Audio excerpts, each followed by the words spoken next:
कैसे हैं आप सब लोग। आप सभी का शर्मा क्लासेस में एक बार फिर से स्वागत है। तो आज हम लोग पढ़ेंगे क्या, यूपी टेट का मतलब आज हम लोग पहले ये पढ़ेंगे, क्या पढ़ेंगे ये बता देते हैं। बाल मनोविज्ञान, ठीक है, साइकोलॉजी, सीडीपी जो भी आप बोलें। और ये कहाँ पे, टीचिंग एग्ज़ाम के लिए है, ठीक है।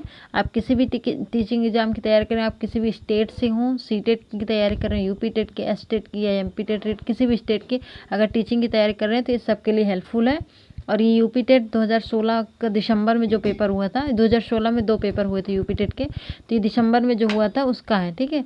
तो आज हम लोग उसमें जो 30 क्वेश्चन आते हैं, ठीक है, 30 क्वेश्चन तो आते ही हैं यूपी टेट में। 30 क्वेश्चन साइकोलॉजी के, 30 क्वेश्चन हिंदी के, 30 क्वेश्चन संस्कृत के, 30 क्वेश्चन अंग्रेजी के, 30 क्वेश्चन मैथ के और 30 क्वेश्चन ईवीएस के आते हैं, ठीक है।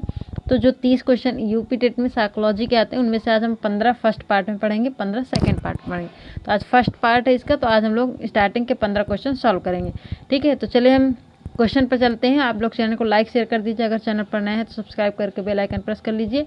इसी तरह की इम्पोर्टेंट वीडियो पाने के लिए, मेरे साथ बने रहने के लिए बेल आइकन ज़रूर प्रेस कर लीजिएगा, वो घंटी है। जैसे ही मैं अपना वीडियो अपलोड करूँगी यूट्यूब पे, आपके पास घंटी बज जाएगी, आपको पता चल जाएगा कि मेरा वीडियो अपलोड हो गया है, तो आप उसको देख सकते हैं, ठीक है। तो पहला क्वेश्चन क्या है हमारा, पहले क्वेश्चन पे चलते हैं। पहला क्वेश्चन है हमारा, एक तो ये पीडीएफ बनाने में ना आगे पीछे हो जाता है, अभी मैं पीडीएफ अच्छे से बना नहीं पाती हूँ, तो मैं चलती हूँ। आगे पीछे से कोई मतलब नहीं, क्वेश्चन होना चाहिए, ठीक है।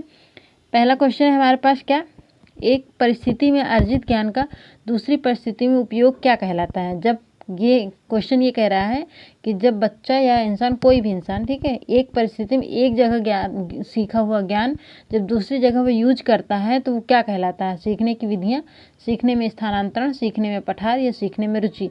तो ये मैं कई बार बता चुकी हूँ कि जब एक परिस्थिति में एक जगह सीखा हुआ ज्ञान को हम दूसरी जगह उपयोग करते हैं तो क्या कहलाता है हमारा, सीखने का स्थानांतरण या सीखने में स्थानांतरण। तो ऑप्शन नंबर बी क्या हो जाएगा हमारा, सही हो जाएगा, ठीक है। तो क्वेश्चन के हिसाब से कौन सा ऑप्शन सही होगा, option number B is the right answer. अगर हम बात करें कि सीखने का स्थानांतरण कितने प्रकार से होता है, तो हमने सीखा था 3 होते हैं, सकारात्मक, सकारात्मक, नकारात्मक और तीसरा क्या था, शून्य स्थानांतरण, ठीक है। तो सीखने में अधिगम का स्थानांतरण या सीखने में स्थानांतरण कितने प्रकार से होता है, सकारात्मक, नकारात्मक और शून्य, ठीक है। सकारात्मक क्या होता है कि जब एक जगह सीखा हुआ ज्ञान दूसरी जगह उपयोग में आ जाए तो सकारात्मक स्थानांतरण होता है। नकारात्मक क्या है कि जब एक जगह सीखा हुआ ज्ञान दूसरी जगह उपयोग में नहीं आता तो क्या होता है, नकारात्मक स्थानांतरण होता है। शून्य स्थानांतरण में क्या होता है कि जब एक जगह, मतलब एक जगह जो हमने सीखा है उसका दूसरी जगह बिल्कुल भी प्रयोग में एकदम भिन्न हो, एकदम अलग, एकदम थोड़ा भी मैच ना करे, वो क्या हो जाता है, शून्य स्थानांतरण होता है, क्योंकि वहाँ पे थोड़ा भी स्थानांतरण नहीं होता है। अगर हम और जो ऑप्शन दिए गए उनको भी देख लेते हैं। जैसे सीखने में पठार है, पठार मैंने बताया था, पठार क्या है कि जब हम सीखते समय, जब हम सीखते हैं कुछ, तो जब हमारे सीखने की गति में कोई उन्नति नहीं होती, ना मतलब कोई प्रक्रिया ना वो बढ़े ना घटे, सीखने की गति क्या हो जाती है, वहाँ पे स्थिर हो जाती है, तो वो क्या कहलाती है, पठार कहलाती है। जब हमारी, जैसे मान लिया हमने कुछ सीख रहे, ऐसे बढ़ रहे हैं, कुछ देर के लिए हमारी क्या स्थिति क्या हो गई, एकदम सीखने की स्थिति क्या हो गई, एकदम स्थिर हो गई, ठहर गई, ना वो बढ़ रही ना ही घट रही है, तो क्या हो जाता है, ये जो भाग होता है ये क्या कहलाता है, हमारा पठार कहलाता है। अब इसके बाद जरूरी नहीं कि वो बढ़ जाए, वो बढ़ भी सकती है या घट भी सकती है, ठीक है। सीखने में रुचि, ये तो रुचि है, ठीक है। सीखने की विधियाँ क्या हैं, विधियाँ हम लोग पढ़ चुके हैं। विधियाँ जैसे विधियाँ हम लोग अभी उस दिन पढ़ रहे थे ना, जैसे कि वो क्या, ज्ञात से अज्ञात की ओर, ये तो सूत्र हैं, ठीक है। उदाहरण विधि है, उदाहरण दे के समझाना है, और रुचि उत्पन्न करके समझाना, मतलब ये अलग अलग विधियाँ, मतलब सीखने को इजी बनाना, सीखने को हम कैसे बच्चों को अच्छे तरीके से मतलब ज़्यादा अच्छे तरीके से, बहुत सरल तरीके से कैसे हम उनको सिखा सकते हैं, ये क्या है, विधियाँ कहलाती हैं। दूसरा क्वेश्चन क्या है हमारा, अनुभव द्वारा व्यवहार में परिवर्तन कहलाता है। स्मृति, सीखना, प्रेरणा, चिंतन। तो ये अनुभव द्वारा व्यवहार में परिवर्तन क्या कहलाता है, सीखना कहलाता है। ऑप्शन नंबर बी क्या हो जाएगा हमारा, सही हो जाएगा, ठीक है। ये हम पहले भी सीख चुके हैं कि व्यवहार में स्थायी परिवर्तन या अनुभव द्वारा सीखना, ये सारे क्या है, व्यवहार में परिवर्तन जहाँ पर आएगा वहाँ क्या आएगा, सीखना आएगा, लर्निंग, अधिगम, इसको अलग अलग नाम से जानते हैं। चिंतन मैंने बताया था, चिंतन हमेशा क्या, जब हमारे सामने कोई प्रॉब्लम आती है तो हम तो तब चिंतन की उत्पत्ति होता है, तब हम उसके बारे में चिंतन करते हैं। प्रेरणा क्या है? ये हमारे आंतरिक प्रेरणा, बाह्य प्रेरणा 2 प्रकार की होती है। प्रेरणा दोनों प्रकार से होती है। एक आंतरिक प्रेरणा जो हम स्वयं अंदर से प्रेरित होते हैं, एक बाह्य प्रेरणा जो हमें, जैसे बाह्य प्रेरणा वो होती है जैसे कोई अच्छा काम कर रहा है तो उसको कुछ अवार्ड दे दिया जाए, कोई गिफ्ट दे दिया जाए, तो वो बाह्य प्रेरणा होती है। स्मृति तो पता है सबको। स्मृति मतलब एक स्मृति वो होती है, स्मृति मतलब वो है, स्मृति और विस्मृति 2 होते हैं। तो स्मृति वो है कि जैसे हम कोई सीखी चीज़ हम तुरंत उसको क्या याद कर लें, पुनः स्मरण कर लें, क्या स्मृति कहलाती है। अब हम चलते हैं अपने अगले क्वेश्चन पर। अगला क्वेश्चन क्या है हमारा? तीसरा, सांख्यिकी में वह रेखाचित्र जिसमें आवृत्तियों को स्तंभों द्वारा प्रदर्शित किया जाता है क्या कहलाता है? स्तंभाकृति, आवृत्ति या बहुभुज, संचयी आवृत्ति या रेखाचित्र। तो ये स्टैटिक्स से भी रिलेटेड है, अगर आपने मैथ पढ़ा होगा 6, 7, 8 में भी है तो आपको पता होगा। तो स्तंभाकृति कहलाती है। ऑप्शन नंबर ए क्या हो जाएगा हमारा? सही हो जाएगा। अगला क्वेश्चन क्या है? विकास की किस अवस्था में बुद्धि का अधिकतम विकास होता है? तो बाल्यावस्था में, शैशवावस्था में, किशोरावस्था में, प्रौढ़ावस्था में। विकास की किस अवस्था में? विकास की किस अवस्था का मतलब ये है कि ये विकास की ये जो चारों ऑप्शन दिए, ये चारों ही क्या विकास की अवस्था है, क्योंकि विकास कब से शुरू होता है? किसी भी इंसान का विकास उसके गर्भावस्था से शुरू हो जाता है और प्रौढ़ावस्था तक होता ही रहता है। ठीक है, तो ये इसीलिए दिया गया है कि किस अवस्था में उसके बुद्धि का अधिकतम विकास होता है। मानसिक विकास सबसे अधिक किस अवस्था में होता है? तो वो होता है किशोरावस्था में। तो ऑप्शन नंबर सी क्या हो जाएगा हमारा? सही हो जाएगा। अगर यहीं पे पूछा गया होता कि विकास की किस अवस्था में शारीरिक विकास सबसे अधिक होता है, तो वो हो जाता हमारा शैशवावस्था। शैशवावस्था में मतलब किसी भी बच्चे का किसी भी इंसान का शैशवावस्था में शारीरिक विकास सबसे अधिक होता है, और मानसिक विकास या बुद्धि का विकास सबसे अधिक कब होता है? किशोरावस्था में होता है। परिपक्व अवस्था कब आती है? जब वो किशोरावस्था के बाद, या कह सकते हैं प्रौढ़ावस्था, ठीक है, या किशोरावस्था के अंत तक आते आते वो परिपक्वता ज़्यादा अधिक प्राप्त कर लेता है। ठीक है, 5वां क्वेश्चन क्या है? शिशु का अधिकांश व्यवहार आधारित होता है मूल प्रवृत्ति पर, नैतिकता पर, वास्तविकता पर या ध्यान पर। तो शिशु का अधिकांश व्यवहार किस पर आधारित? जो शिशु होता है, जो न्यूबॉर्न बेबी होता है, ठीक है, वो किस पर, उसका व्यवहार किस पर आधारित होता है? तो मूल प्रवृत्ति पर, नैतिकता पर। नैतिकता तो वो जानता भी नहीं, नैतिकता होती क्या वो उसे पता ही नहीं। ठीक है, ध्यान भी नहीं, वास्तविकता भी नहीं, वो किस पर आधारित होता है? मूल प्रवृत्ति पर। ठीक, मूल प्रवृत्ति में जैसे आते हैं क्रोध, भय, जैसे वो भूखा होगा तो क्या वो रोने लगेगा। ठीक है, तो वो क्या है? ये सब मूल प्रवृत्तियों में आता है। आई होप आप लोगों को समझ में आ रहा होगा कि मैं क्या कहना चाह रही हूँ। ठीक है, तो शिशु जो होता है अधिकांश व्यवहार किस पर आधारित होते हैं? मूल प्रवृत्ति पर। भय, क्रोध, रोना, चिल्लाना, ये सारी चीज़ें। ठीक है, अगला क्वेश्चन क्या है? अंतर्दृष्टि या सूझ द्वारा सीखने का सिद्धांत में कोहलर ने किस पर प्रयोग किया था? अंतर्दृष्टि या सूझ द्वारा जो सीखने का सिद्धांत था वो कोहलर द्वारा दिया गया। यहाँ पे भी एक क्वेश्चन बन सकता है कि सूझ का सिद्धांत किसने दिया? कोहलर ने दिया। ठीक है, क्वेश्चन में ही दिया है। तो किस पर प्रयोग किया था? किस पर प्रयोग करके उन्होंने व्यवहार का अधिगम करके फिर ये अधिगम का सिद्धांत दिया था? कुत्ते पर, वनमानुषों पर, बिल्ली पर या चूहों पर? तो अगर आपको इसका आंसर पता है तो डायरेक्ट आंसर लगा सकते हैं, नहीं तो आप ऑप्शन के थ्रू भी जा सकते हैं। जैसे आपको इसका आंसर नहीं पता लेकिन और ऑप्शन जो उसका पता है, जैसे कुत्ते का आपको पता है, कुत्ते पर किसने किया था? पावलोव ने किया था। ठीक है, बिल्ली पर किसने किया? थॉर्नडाइक ने किया था। और चूहों पर किसने किया था? स्किनर ने किया था। ठीक है, जब ये तीनों का हमें पता है तो एक का नहीं पता, तो जो एक बचे वही क्या हो जाएंगे? हमारा आंसर हो जाएगा। ऑप्शन नंबर बी क्या हो जाएगा हमारा? सही हो जाएगा। तो कोहलर ने किस पर प्रयोग किया था? वनमानुषों पर। अगर इसमें नाम पूछा जाता वनमानुष कौन था? वो सुल्तान नामक वनमानुष था, जिस पर इन्होंने अंतर्दृष्टि या सूझ का जिन पर प्रयोग करके उसके बिहेवियर का अध्ययन करके इन्होंने अंतर्दृष्टि या सूझ द्वारा सीखने का सिद्धांत दिया था कोहलर ने। ठीक है, अगला क्वेश्चन क्या है? यह आवश्यक नहीं है कि उच्च बुद्धि लब्धि वाले बच्चे डैश में भी उच्च होंगे। मतलब ये कह रहे हैं कि ये कोई ज़रूरी नहीं, आवश्यक नहीं है कि जो उच्च बुद्धि वाले, जो उच्च IQ लेवल वाले बच्चे होते हैं वो ये भी हों। ठीक है, क्या सृजनशीलता भी उनमें उच्च हो, अध्ययन उच्च हो, या विश्लेषण करने में उच्च हो, या अच्छे अंक प्राप्त करने में। तो ये ज़रूरी नहीं कि वो बच्चे हों। ठीक है, तो अध्ययन कर देखो, जो उच्च बुद्धि लब्धि वाले वो अध्ययन करने में तो उच्च होंगे, ठीक है। विश्लेषण भी करने में वो विश्लेषण तर्क करने में भी अच्छे होते हैं, जो उच्च IQ लेवल के होते हैं, अच्छे अंक भी प्राप्त करते हैं। लेकिन ये ज़रूरी नहीं है कि वो क्या हो, सृजनशील। सृजनशील एक अलग चीज़। सृजनशील बालक का मतलब उनमें एक नए विचार आना, मतलब नई चीज़ों का निर्माण करना, ये सृजनता है, ठीक है। तो उच्च बुद्धि लब्धि वाले ज़रूरी नहीं है कि वो सृजनशील हो। निम्न बुद्धि मतलब कि इसका सृजनशीलता का उच्च बुद्धि लब्धि से कोई संबंध नहीं है, ठीक है। कि ज़रूरी नहीं है कि जो जिसका IQ लेवल अच्छा हो वही केवल सृजनशील हो सकता है, ठीक है। अगला क्वेश्चन क्या है, 8वां हमारा है, ध्यान को केंद्रित करने की आंतरिक दशा है अवधि, नवीनता, रुचि या आकार। तो ध्यान को केंद्रित करने की आंतरिक दशा क्या है, यहाँ पे क्या कह रहा है, आंतरिक। अगर बाह्य दशा पूछा होता, ठीक है, बाह्य दशा अगर पूछा होता तो उसमें आकार भी आ सकता, नवीनता, जैसे हमारा ध्यान केंद्रित करने की, जैसे कोई चमकती हुई चीज़ या बहुत अच्छी चीज़ बनी हुई है, आकार, उसका आकार भी प्रभावित कर सकता है। बहुत नई चीज़ है तो वो भी हमारे ध्यान को आकर्षित करती है। लेकिन यहाँ पे आंतरिक दशा पूछा तो आंतरिक में तो सिर्फ एक ही ऑप्शन दिख रहा है हमें, रुचि, जो हमारी आंतरिक होती है। तो यहाँ पे कुछ देखने की ज़रूरत ही नहीं है। अगर आपको नहीं भी आ रहा है इसमें आंसर, तब भी आप ये सोच सकते हैं कि आंतरिक पूछा तो अंतर तो हमारे अंदर क्या है, रुचि हमारी आंतरिक होती है, ये सब तो बाहरी चीज़ें हैं, नवीनता, आकार। तो ऑप्शन नंबर सी क्या हो जाएगा हमारा, सही हो जाएगा।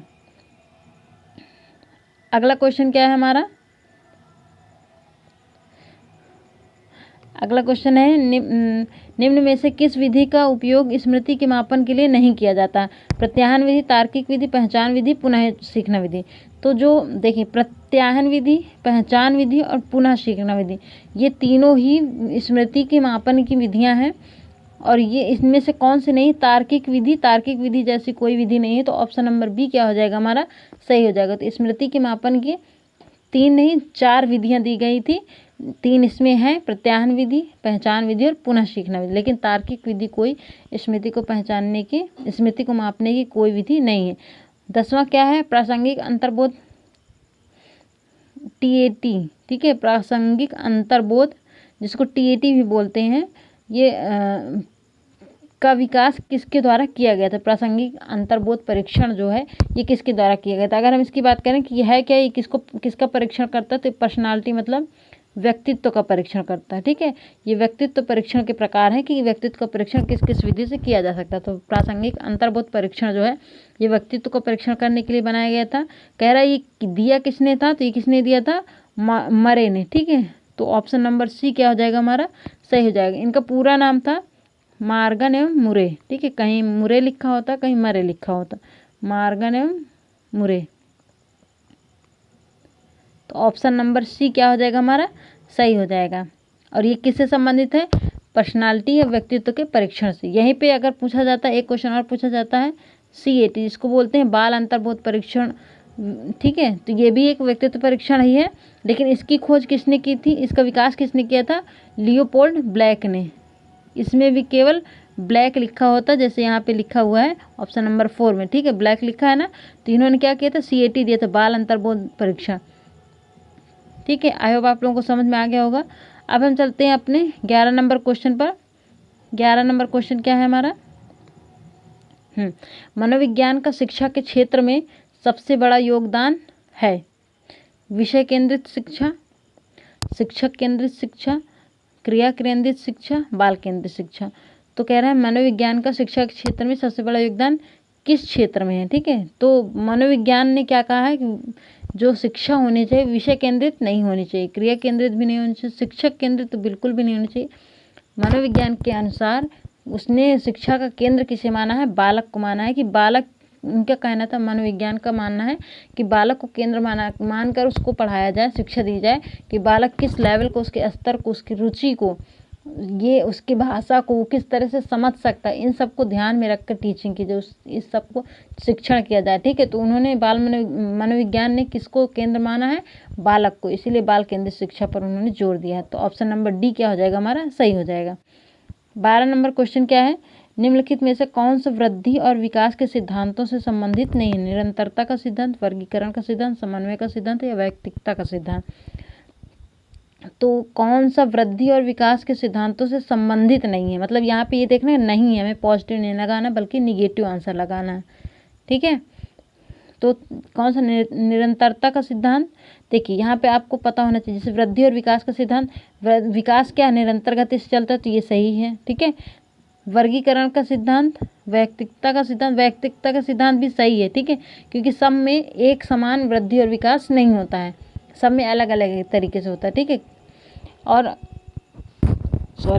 और समन्वय का सिद्धांत भी नहीं है, मतलब ये है वृद्धि और विकास के सिद्धांत हैं, तो ये लेकिन जो है वो आंसर नहीं होगा, ये नहीं है, इसीलिए हमारा यही आंसर, क्योंकि यहाँ पे गलत हमें बताना। तो वर्गीकरण का सिद्धांत ये कोई वृद्धि और विकास का सिद्धांत नहीं है, तो ऑप्शन नंबर बी क्या हो जाएगा हमारा, सही हो जाएगा, वर्गीकरण का सिद्धांत, ठीक है। 13 नंबर क्वेश्चन क्या है, कक्षा शिक्षण में पाठ प्रस्तावना सोपान सीखने के किस नियम पर आधारित है, प्रभाव का नियम, सादृश्यता का नियम, तत्परता का नियम या साहचर्य का नियम। तो ये किस नियम पर आधारित है, तत्परता के नियम पर, तो ऑप्शन नंबर सी क्या हो जाएगा हमारा, सही हो जाएगा। किसी भी शिक्षण में जो पाठ का प्रस्तावना होता है वो तत्परता के नियम पर आधारित होता है। बच्चे जितने तत्पर होंगे सीखने के लिए उतनी ही अच्छी प्रस्तावना आप देंगे, या आप जितना अच्छा सिखाने के लिए तत्पर होंगे, जैसे टीचर जो है वो जितना अच्छा सिखाने के लिए, बच्चों को पढ़ाने के लिए, शिक्षण के लिए तत्पर होगा, तैयार होगा, उतने ही अच्छा वो प्रस्तावना बच्चों को दे सकेगा, ठीक है। तो प्रस्तावना सोपान का मतलब होता है चरण, ठीक है। तो प्रस्तावना चरण किसके सीखने के किस नियम पर आधारित है, तत्परता के नियम पर। तत्परता का नियम दिया किसने था, ये भी पूछ सकता है, किसने दिया था, थॉर्नडाइक ने। किसने दिया था, थॉर्नडाइक ने 3 नियम दिए थे ना, तत्परता का नियम, प्रभाव का नियम, और एक नियम कौन सा दिया था, एक नियम आप बताएंगे, ठीक है। ये क्वेश्चन आपके लिए पेंडिंग में है कि आप बताएंगे थॉर्नडाइक ने मुख्य 3 नियम दिए थे, 3 नियम में 2 मैंने बता दिए, एक और है, तो आप लोग उसको कमेंट करके बताइएगा, ठीक है। अगला क्वेश्चन क्या है, संप्रत्यय निर्माण का प्रथम सोपान है, संप्रत्यय निर्माण का प्रथम सोपान क्या है, सामान्यीकरण, विभेदीकरण, प्रत्यक्षीकरण या पृथक्करण। तो संप्रत्यय निर्माण का प्रथम सोपान क्या, मतलब प्रथम चरण क्या है, किसी चीज़ का कॉन्सेप्ट तैयार करना है हमें, तो उसका हम क्या करेंगे, उसका प्रथम चरण क्या होगा, सामान्यीकरण करना, मतलब किसी चीज़ से समानता करना, नहीं, विभेदीकरण करना, किसी चीज़ से मतलब उसका विभेद बताना कि इससे अलग है उससे अलग, नहीं, पृथक्करण करना, नहीं, प्रत्यक्षीकरण, किसी चीज़ का हमें कॉन्सेप्ट निर्माण करना है, तो उसको हम क्या करेंगे, सबसे पहले उसका प्रत्यक्ष रूप से उसको देखेंगे, प्रत्यक्षीकरण करेंगे, उसको समझेंगे, ठीक है। तो ऑप्शन नंबर सी क्या हो जाएगा हमारा, सही हो जाएगा। 15 नंबर क्वेश्चन के प्रेक्षणात्मक अधिगम संप्रत्यय किसके द्वारा दिया गया है, प्रेक्षणात्मक अधिगम संप्रत्यय किसके द्वारा दिया गया है, प्रेक्षणात्मक अधिगम संप्रत्यय किसके द्वारा दिया गया है, टॉलमैन के द्वारा, बंडूरा के द्वारा, थॉर्नडाइक के द्वारा या कोहलर के द्वारा।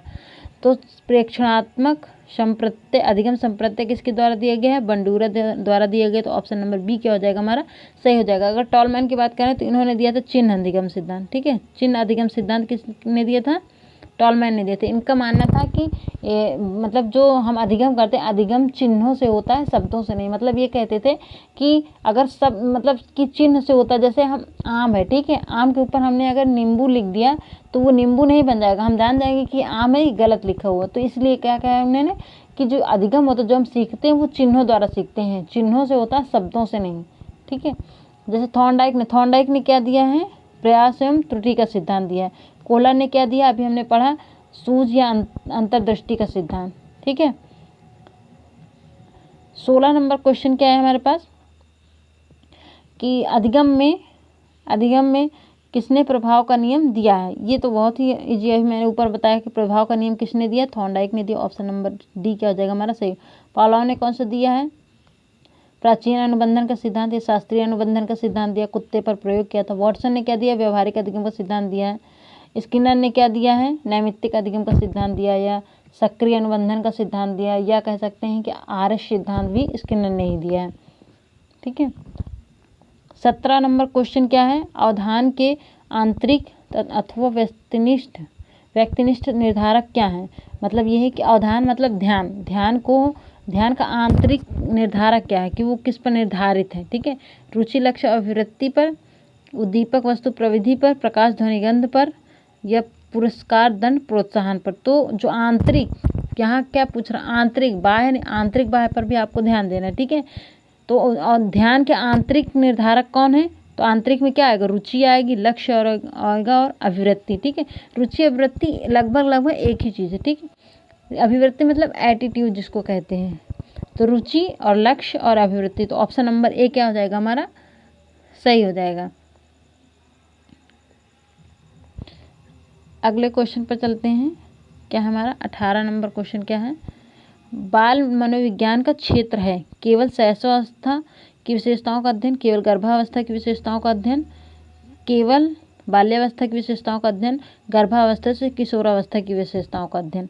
ठीक है, तो बाल मनोविज्ञान का क्षेत्र जो है वो केवल किसी एक अवस्था का अध्ययन करना नहीं है, बल्कि वो जब से बच्चा इस दुनिया में आता है तब से उसके मरने तक का पूरा अध्ययन है। ठीक है, तो मरने तक का जब से बच्चा आता है गर्भ में तब से उसकी किशोरावस्था तक। ठीक है, तो गर्भावस्था से किशोरावस्था तक की विशेषताओं का अध्ययन क्या कहलाता है, बाल मनोविज्ञान का क्षेत्र है। तो ऑप्शन नंबर डी क्या हो जाएगा हमारा, सही हो जाएगा। तो option number D is the correct answer. ठीक है, 19 की बात करें हम, अगर 19 में क्या आता है, वह अवस्था जो कि माता के 21वें गुणसूत्र के अलग ना हो पाने के कारण होती है, वो क्या कहलाती है, जो वह अवस्था मतलब ऐसी बीमारी, ये अवस्था ये एक बीमारी है। ठीक है, जब माता के 21वें गुणसूत्र से जोड़े अलग नहीं हो पाते तो कौन सी बीमारी हो जाती है हमें, डाउन सिंड्रोम। ठीक है, ऑप्शन नंबर ए क्या हो जाएगा हमारा, सही हो जाएगा। ये जो चारों ऑप्शन दिए गए हैं, Down syndrome, Klinefelter syndrome, Turner syndrome, Wilson syndrome, ये चारों ही गुणसूत्रों के ही कारण होते हैं। ठीक है, गुणसूत्रों में ऊपर नीचे जब होता है तभी होता है, लेकिन यहाँ पे जो 21वें गुणसूत्र की बात की गई है वो क्या है, डाउन सिंड्रोम। ठीक है, तो option number A is the right answer. ये चारों जो है जब मैं साइंस में पढ़ाऊंगी तो आप लोगों को चारों ये बता दूंगी। ठीक है, कौन सा किससे होता है। 19 हो गए। ठीक है, चलिए फिर आज की क्लास हम यहीं तक रखते हैं, फिर जो इसके बचे हुए क्वेश्चन हैं हम अगली क्लास में ऐड करते हैं।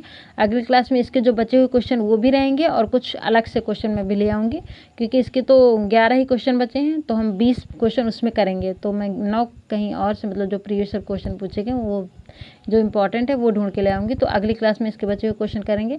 आज की क्लास हम यहीं तक रखते हैं, फिर मिलते हैं अगली क्लास में इसी तरीके से नए टॉपिक के साथ या नए क्वेश्चनों के साथ। तब तक इंतज़ार कीजिए और लाइक शेयर सब्सक्राइब करते रहिए, अपने सभी सोशल मीडिया अकाउंट पर शेयर कीजिए और प्लीज़ एक लाइक तो बनता है, लाइक करके जाइए। फिर मिलते हैं, बाय बाय, धन्यवाद।